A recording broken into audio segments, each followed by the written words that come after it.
Father, we thank you for this day, and we thank you for the songs that have been sung. We thank you for those that have come out on this day to worship and praise you. Father, as we prepare to hear your word, we ask that our ears will be attuned to your voice, our eyes attuned to your word, and that you will speak a word of life to us, and that it will fall into the good soil of our heart and gain great root and be like a mighty oak planted by the side of the river. We thank you and honor you this day for all things. In Jesus' name we pray. Amen. Amen. Amen. Again, we'd like to thank everyone for doing what is necessary to get here on a timely manner. We know how sometimes, especially on a rainy day, it seems like your bed starts talking to you and starts explaining to you the benefits of 5 more minutes. And then it says, just 5 more minutes. I think the person that came up with the snooze button on an alarm clock was actually a mean person. Because that snooze will get you in a whole lot of trouble.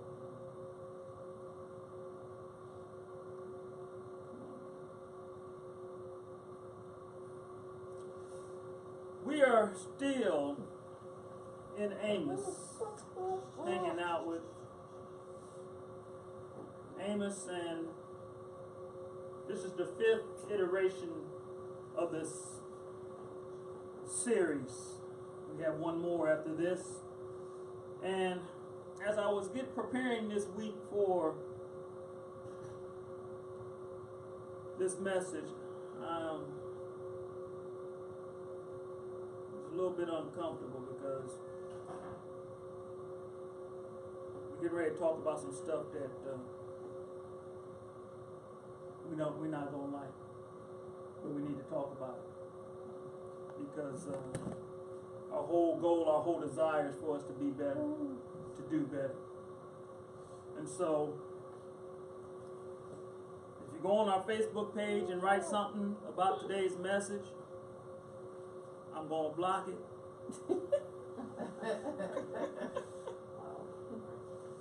If you give us 4 stars, I'm going to block it. If you don't give us 5, we're just not going to accept it. I'm just telling you now. So, all that. So, just so you know. So, when you come in next Sunday or do something and you say, you know, I put something on Facebook. I saw it. Yeah. No, I told you. So, you know, I don't want you to think. But again, we're not going to do an expository because when I started doing the step-by-step, look-by-look of my commentary on every single verse, it took me about 2 hours. And I don't want to keep y'all here that long. So we're only going to do an hour today. But the following scriptures are the ones that I'm going to be referencing in the message today. Amos, the 8th chapter, the 1st through the 10th verses. Then we're going to start looking over there at Proverbs, the 20th chapter, the 10th verse. And then Hebrews, the 4th chapter, the 9th through the 10th verses.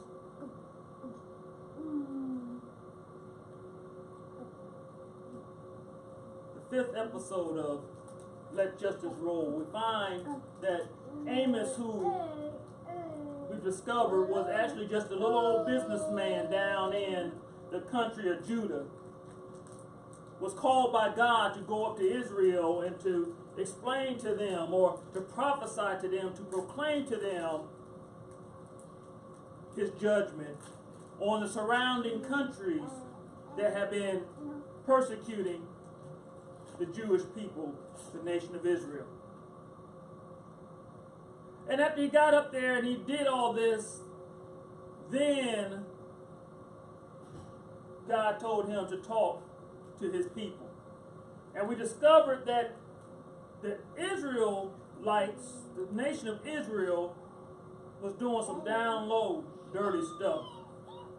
They were cheating folks and putting folks in jail for stuff that they didn't even do. They were just swindling one another. They were not being an example that God had called for them to be to the other nations. God's whole process, his whole theory behind establishing the nation of Israel as his chosen people was because he wanted everyone else to see how good he was to the people.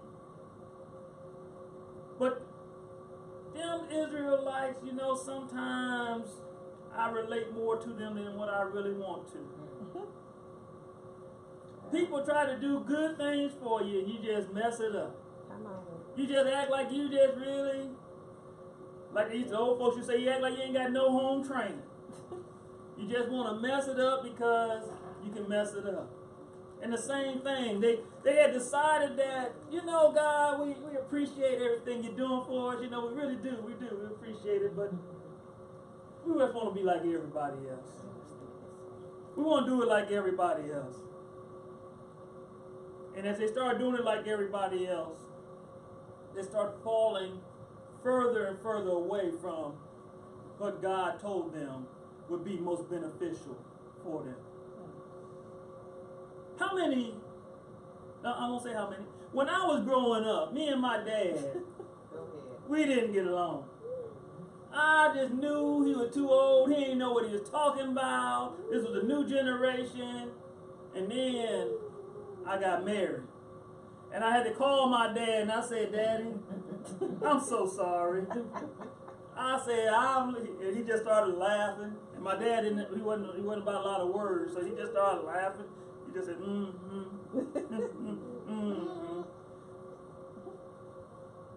But even today, I interact with young men, and when I interact with them, I ask them, how are you and your dad getting along?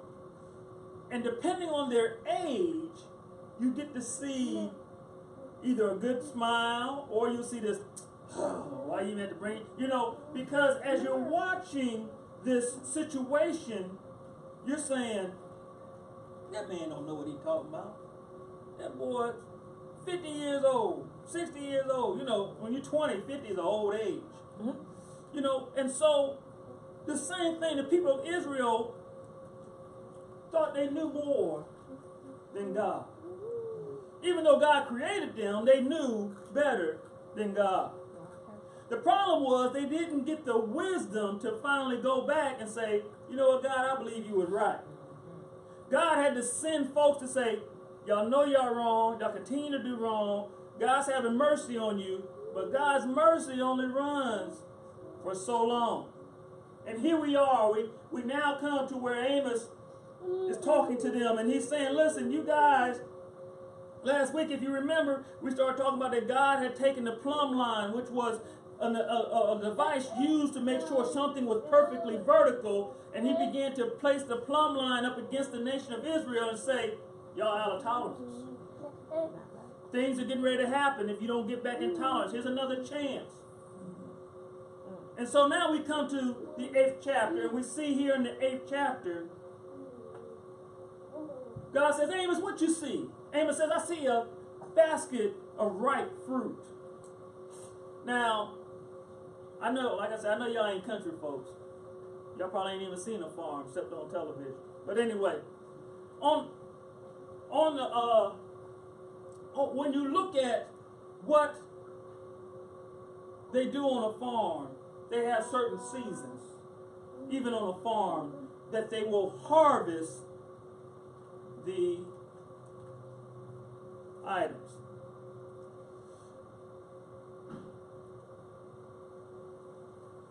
And what you will notice is that a lot of times when things have to go to market, they will actually harvest them a little early because it's the process of ripening will continue on down the road. Well, this fruit that Amos was seeing was the last little bit, the stuff that would happen to ripen on the vine. I mean, it's the stuff that you had to eat right now. Some of us, like our apples to be nice and crisp and to have that nice little crunch in it. Some of us like our apples to be a little bit more soft because our dentures aren't working right. So we want to make sure that we can bite into it. Some of us like our stuff almost like a banana. Instead of a banana, we like it to be more like a plantain where it's so hard that it almost breaks your tooth to eat it unless you apply some heat to it. But this fruit was ready. I mean, this fruit was right on the verge of being what we call overripe, which means that it started deteriorating in itself. And so he says, I see this basket of fruit. And then he says, this is what that basket of fruit represents. He says, this basket of fruit means that the summertime, the time of celebrating and all this stuff for the people of Israel is coming to an end. I've tried. I've introduced. I've caused things to occur to cause them to change and reorient their thinking, but it hasn't worked. And so, the end has come upon the people of Israel. And then he says this, he says, I ain't passing by this time. If you remember last week, I was talking about how we'll hear a parent say, you know, if you do that, I'm going to get you. You know, if you do that, I'm going to get you.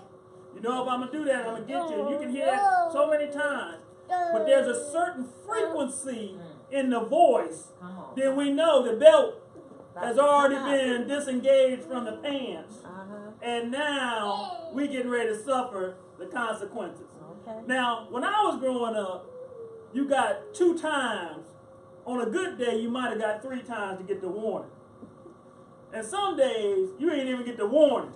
You just got the belt.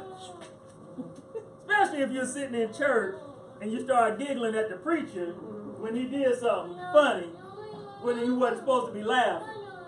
Now, you would get the pinch.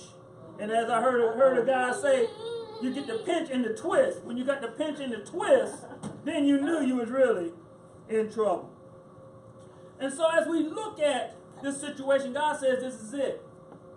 It is coming, and now let me explain to you why it's coming.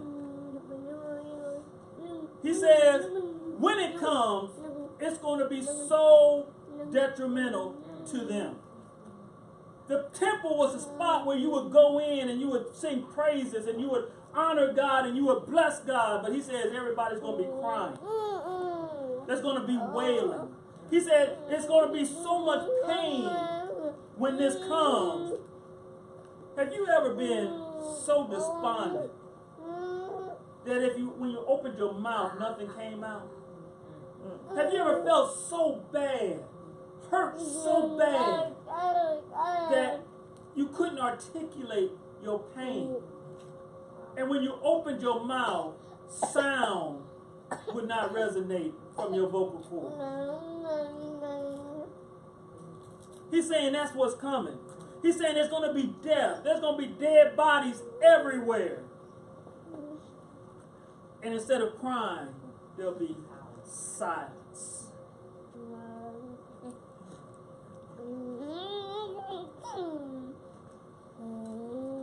And he says, hear this. In that 4th verse, the 4th verse, he says, hear this. You who trample the needy and bring the poor of the land to an end. And then here's the first thing I wanted us to get to, saying, when will the new moon be over, that we may sell again, and the Sabbath, that we may offer wheat for sale, that we may take that ephod small, make the ephod small, and the shekel great, and deal deceitfully with false balances. So the first thing, the folks are sitting in the service, and they're hearing all the praises and honoring to God, and he's like, man, I can't wait to get back to work. I can't wait to get back to work. I got some more people I need to cheat.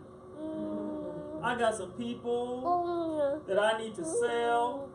And this is the thing. What that scripture is saying, he's saying that he may make the ephah small, which means what he's going to do is he's going to adjust the weight so that when folks come in, it's going to say, y'all know when y'all go to Walmart or wherever you go to your groceries and you order a quarter pound of meat, and it should say 0.25, right? Well, he's going to adjust it so it's going to say 0.25, but he ain't giving you 0.25. But then he's going to raise the price per pound so that he can make more money on that 0.25 that he wasn't even giving you in the first place. He's sitting in the presence of God, calculating how I can cheat people, calculating how I can deceive my people.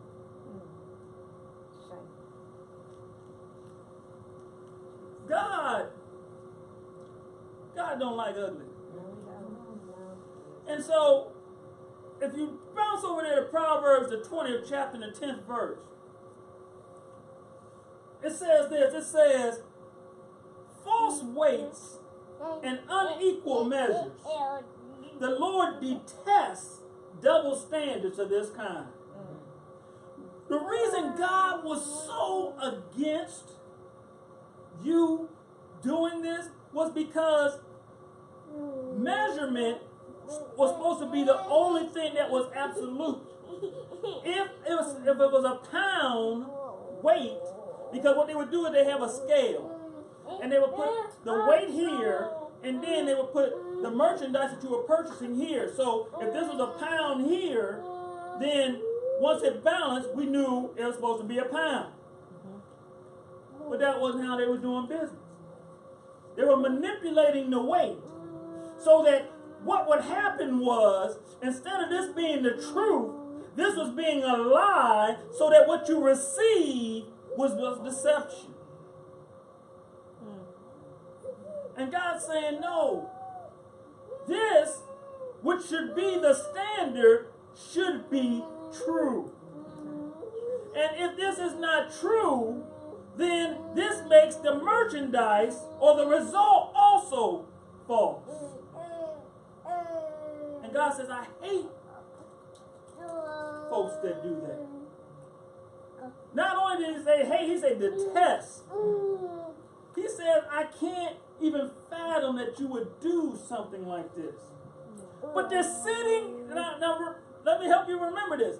They're sitting in the service, calculating how I can be more deceitful. I'm sitting in the presence of God saying, how can I swindle more people? Their mind is not in the right place. As I was looking at this during the week, it kept messing with me. What am I doing? Am I providing a proper measure to allow folks to get the right amount of goods and how I deal with people? Am I showing folks the proper amount of love that is equal to how much I should be loving people? Am I showing a proper amount of kindness toward people? Or am I being what we call phony? Come on. Am I being a facade? Am I just throwing up something just because it's the right thing to do? Am I being deceitful? God's saying, I'd rather you be hot or cold. Don't be in the middle. Be one or the other. I'd rather know that you don't like me than for you to deceive me and make me think you like me. And then you later on try to destroy me. David said it like this. He said, if it was anybody outside of my inner circle who deceived me, I could have taken it. But it's the ones that are close to me, the ones that I have allowed to come into my confidence, that have now caused a deep, sorrowful pain within myself. Why are we in our current state of affairs? Because we're sitting in the service because that's all we've done Our parents made us go to church. We've done all this stuff, and now we haven't gotten the right attitude. Our mind is still messed up, and we are not serving God. We're in His presence. We're among His people, but our mind is far from Him. And so now we have got to come to this point. There's a saying that says where the rubber meets the road. Well, we have to really evaluate what type of measure are we presenting to those that are around us. Are we being a true measure of who we are?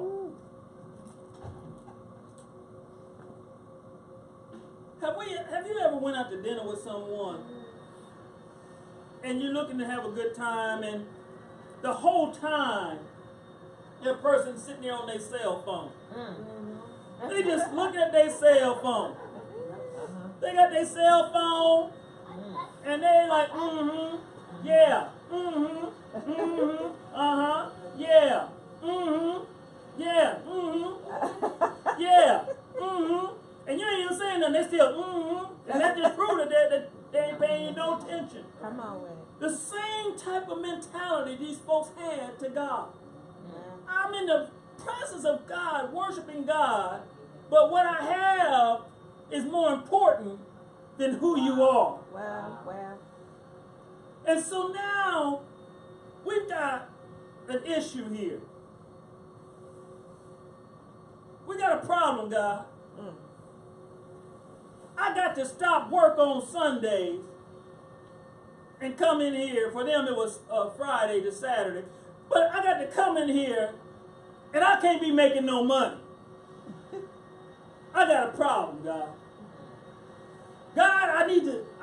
Well, see, the reason I have to cheat them more now is because I got to make up for this day that I had to come in here and be with you.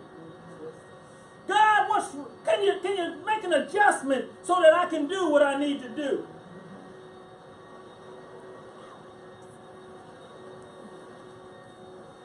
They had their minds wrapped around themselves. They were so focused on doing what they wanted to do so that they could get what they wanted to get. And so as we look at how this thing goes, we look at the fact that God's desire, God's whole thing was for us to rest. God said, listen, I worked for 6 days. 7th day, I rested.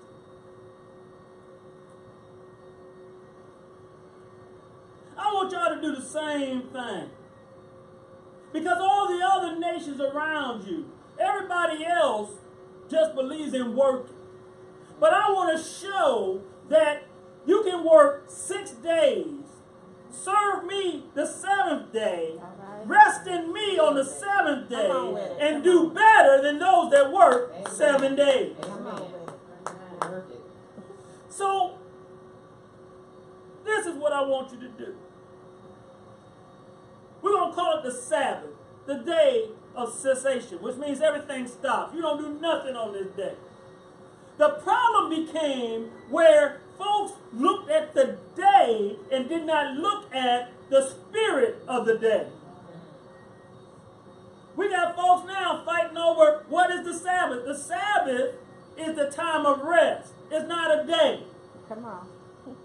Work that word. Come on. So now we look at, okay, if you're Jewish, then it's Friday.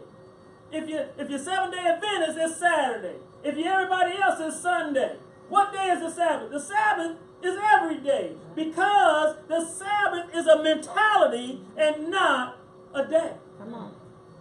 And so as we look at these folks and how even when they stood and had the day that their minds wasn't in the right spot, their brain wasn't doing what it was supposed to be doing, which was stopping, resting, celebrating who the Lord is so that he can begin to reveal who he is on their behalf. Amen. I have come to the conclusion that we all have brain damage. I have come to that conclusion. Something done hit us in the back of our spiritual brains and has damaged us to the point whereby now we are so damaged that even if it looks like it makes sense, we find a way to make it not make sense. We have become so inundated with, I got to have, I got to get, I got to do, that we have lost all semblance of sense. Wow. Come on. We're sitting here praying, Lord, show us how we can control these guns that are going through these schools.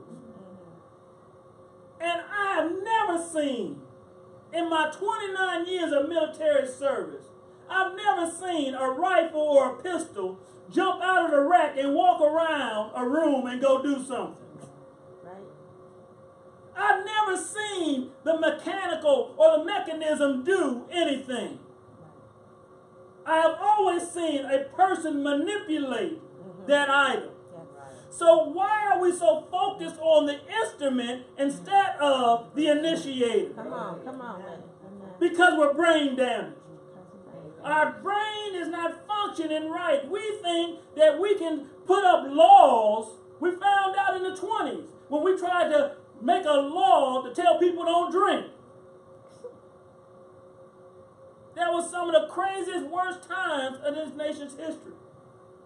When you try to regulate morality instead of teaching and enforcing it, it causes complications in your community. That was all free. That wasn't even in my notes. But we have to realize, Lord, my brain is not working right.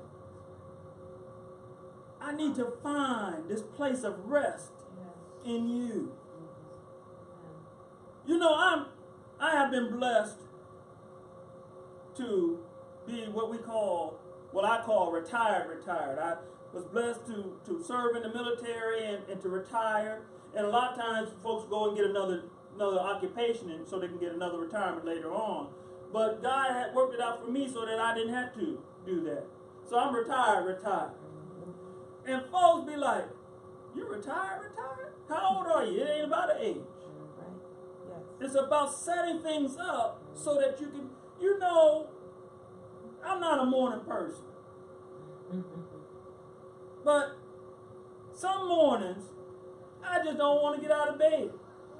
So guess what? Now that I have rest, now that I have that time, I can just rest and have folks come and ask me, are you okay?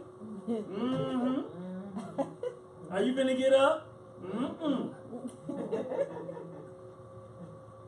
But because I have done the things that appropriate me to achieve that level of rest. God wants to do the same thing for us. But this is the problem.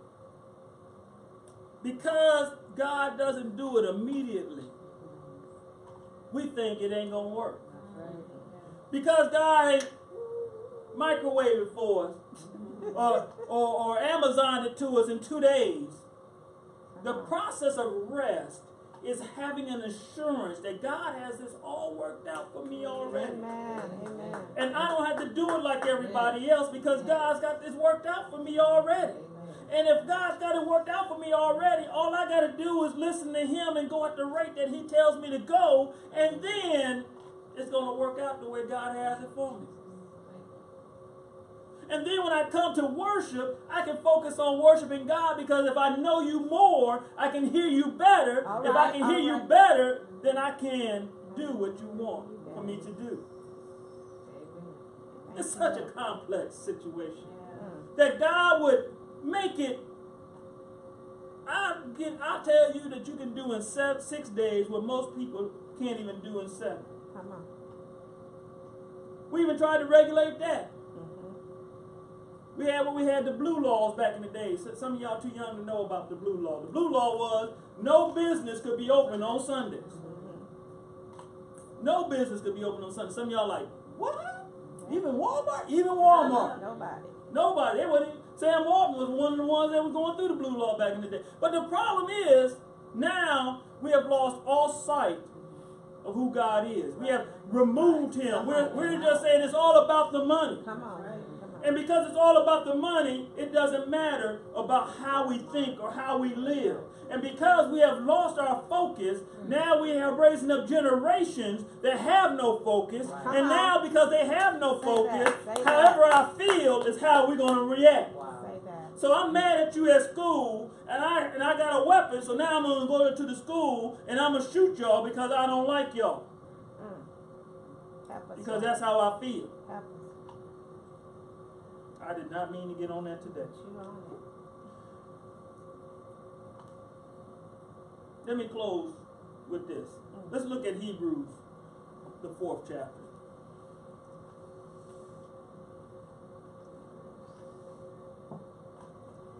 Because it's so important for us, bless you.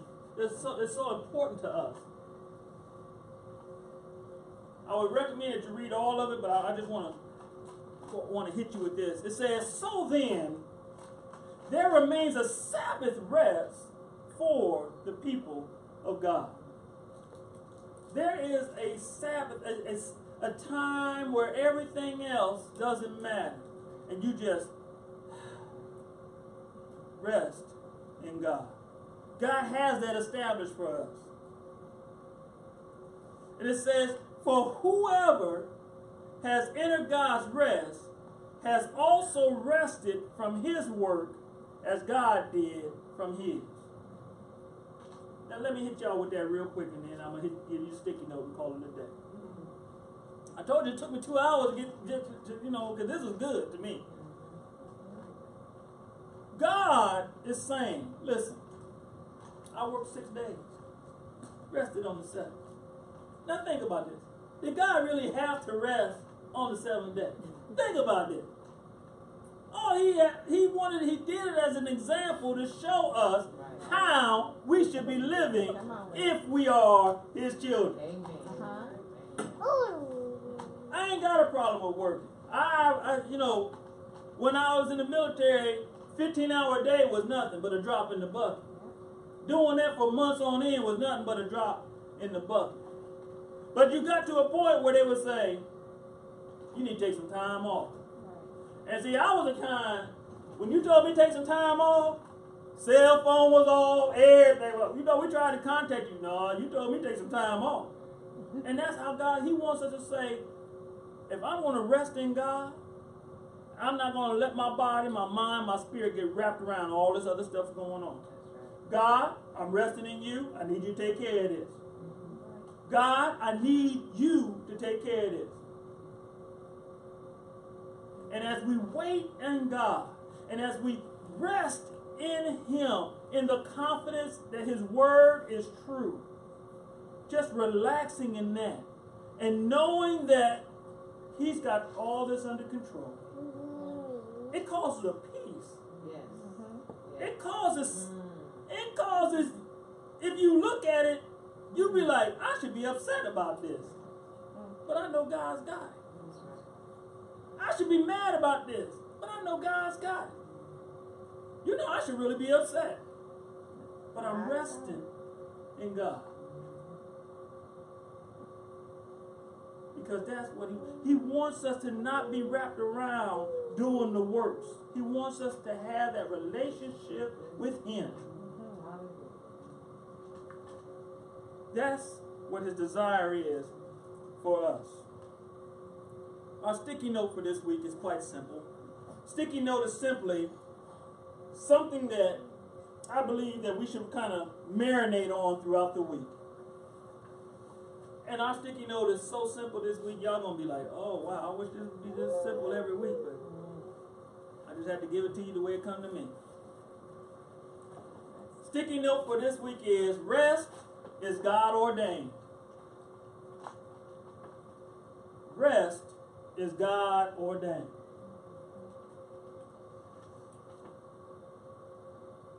Rest is God ordained. Rest is God ordained, which means God sanctioned rest.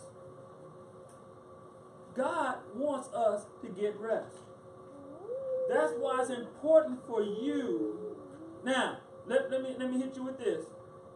Rest does not necessarily mean sitting around doing nothing. See, now y'all not gonna like me, but it's okay.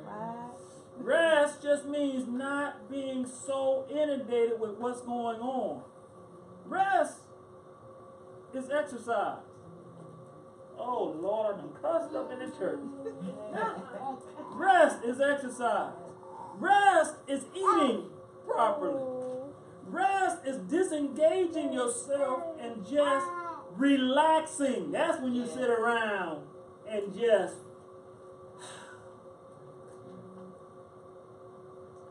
God designed us. God knows what makes us work. And He says, rest is something that you need. I've heard the expression, I'll rest when I'm dead, or I'll sleep when I'm dead. Yeah.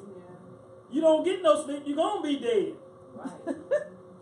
If you don't get no rest, you're going to be crazy, because your brain is already damaged, and it's going to damage it worse. So we have to take that time where we just say, God, I just want to spend some time with you. I just want to, it could be a walk, and you just walk and talk to God. It could be lifting weights or whatever. Just spending time, not worrying about the things of the world, just saying, God, I'm just resting in you. All this going on, you finna go work out? Mm-hmm. I did all I can. God got to do the rest. I'm just going to go in there and knock this thing out. You sitting there running to the doctor, getting more pills, making you more brain damage. And then the next thing you know, you're just like, I just give up. There's nothing I can do. And then the darkness starts falling in on you. It'd probably be better if I wasn't even here anymore. Nobody's going to miss me. And then you kill yourself. I'm sorry, that's a little too real. That's a little too real, but I just gotta help you understand. God has already put things in place to prevent this from happening to you. But you're so much smarter than God because you've been living longer than God. You know, this is a new generation. God don't know what's going on. God don't have Facebook or Instagram. You know, He ain't got Twitter. He ain't got Google. He don't know what's going on. But the one thing I will tell you that God does have, He has the creative ability to design you to be living. And so all this that we think is greater than God is nothing but an offshoot of how He created us in the beginning. Rest. Y'all hear what I said? Rest. You stressed out? You probably need some rest. You worried? You probably need some rest. Rest is God ordained. Rest in Him, having the confidence that He that has began a good work in you is going to continue to do that work in you until He comes back to get you. Be confident in that, because that's what He said. Let's pray. Father, I thank you for having this Sunday come up so quickly for me. Because as I was going through this week, God, I just heard your voice in so many ways. I thank you for having people with a ready ear to hear your word. That your desire above everything is our relationship with you.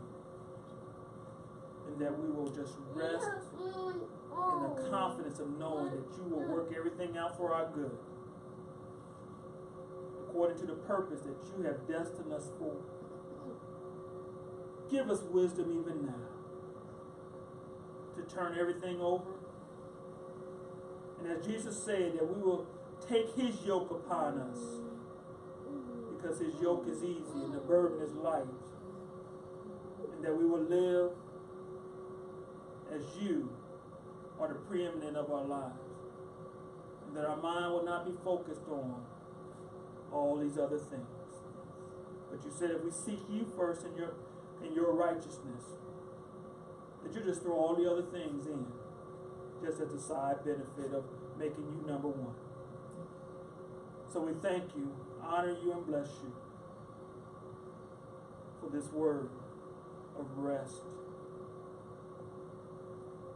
And we bless you for it all in your Son Jesus' name. Amen. Amen. Amen.